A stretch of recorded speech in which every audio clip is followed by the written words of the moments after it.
Hi food lovers, welcome back to our channel versatile Chinnu కిచెన్లో ఈరోజు మనం హైదరాబాదీ ముస్లిం స్పెషల్ డిష్ తీసుకొచ్చేసానండి. మిర్చి కా salan, green chillies curry. Taste ఎంత బాగుంటుందో తెలుసా? ఒక్కసారి తింటే మళ్ళీ డిష్ని కావాలని అంటారు. ఈ curry especially Bagara rice and బిర్యానీలోకి సైడ్ డిష్. టేస్ట్ మాత్రం సూపర్గా ఉంటుంది. ఇంకా ఆలస్యం ఎందుకు, వీడియో ప్రాసెస్ని అండ్ ఇంగ్రీడియంట్స్ ఏంటో చూసేద్దాం పదండి. మరి ఈ కర్రీలోకి ఇంగ్రీడియంట్స్ కొంచెం ఎక్కువే పడతాయండి. మనం నార్మల్గా యూజ్ చేసే గ్రీన్ చిల్లీస్ కాకుండా కొంచెం పెద్దవిగా ఉంటే గ్రీన్ చిల్లీస్ మాత్రమే ఈ కర్రీలోకి బాగుంటాయండి. నేను వీడియోలో చూపెడుతున్న సైజులో ఉంటే సరిపోతుంది. ఒక 50 గ్రామ్స్ టామరెండ్ని వాష్ చేసుకొని half an hour back soak చేసుకున్నాను.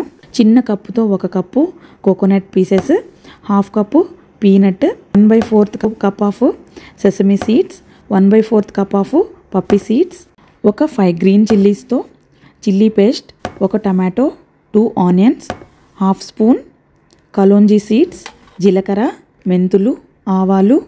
ఆనియన్స్ని సన్నగా స్ట్రైట్ స్లైసెస్ చేసుకొని టమోటోని 6 పీసెస్ వచ్చేలాగా కట్ చేసి పక్కన పెట్టుకుందాము.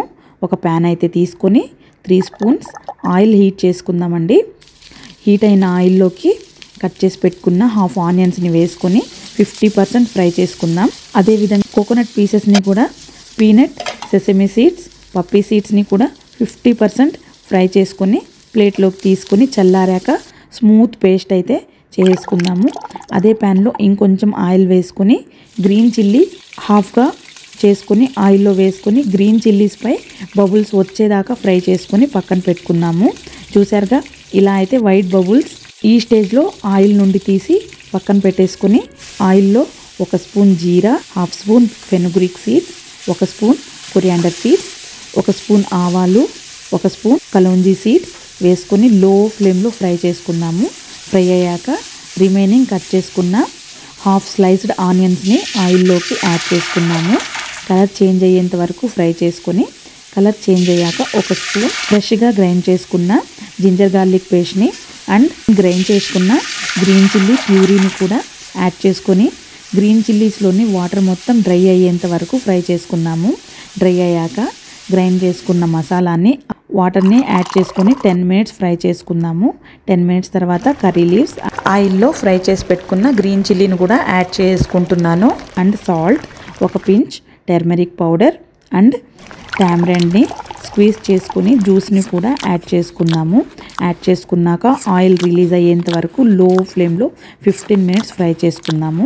15 మినిట్స్ తర్వాత కట్ చేసుకున్న టమోటా, చాప్ చేసుకున్న కొరియాండర్ లీవ్స్ని కూడా యాడ్ చేసుకున్నాము. ఇంకో 15 మినిట్స్ లో ఫ్లేమ్లో పెట్టుకుంటే మసాలాలో ఉన్న వాటర్ మొత్తం డ్రై అయ్యి ఆయిల్ బాగా రిలీజ్ అయ్యాక టేస్టీగా ఉండే మిర్చి కా సాలన్ రెడీ అయిపోయిందండి. ఇంకా మనం సర్వింగ్ బౌల్లోకి తీసుకొని సర్వ్ చేసేసుకోవచ్చు. వైట్ రైస్లో కాకుండా బిర్యానీ రైస్ ఐటమ్స్లోకి సైడ్ డిష్గా చాలా టేస్టీగా ఉంటుంది. నా వీడియో నచ్చిందా? ఈరోజు మీకోసం ఒక టిప్. గ్రీన్ చిల్లీస్ని ఆయిల్లో డీప్ ఫ్రై చేయడం వల్ల కర్రీలో స్మూత్గా తినడానికి సాఫ్ట్గా అవుతాయి. నా టిప్ నచ్చితే టిప్ని ఫాలో అవుతూ ఇలాంటి టేస్టీ రెసిపీ కోసం మన వర్సటైల్ చిన్ను కిచెన్ అనే యూట్యూబ్ ఛానల్ని సబ్స్క్రైబ్ చేసుకోవడం మర్చిపోవద్దు. ఇంకో ఈజీ అండ్ టేస్టీ రెసిపీ కోసం వెయిట్ చేస్తూ ఉండండి. Bye bye.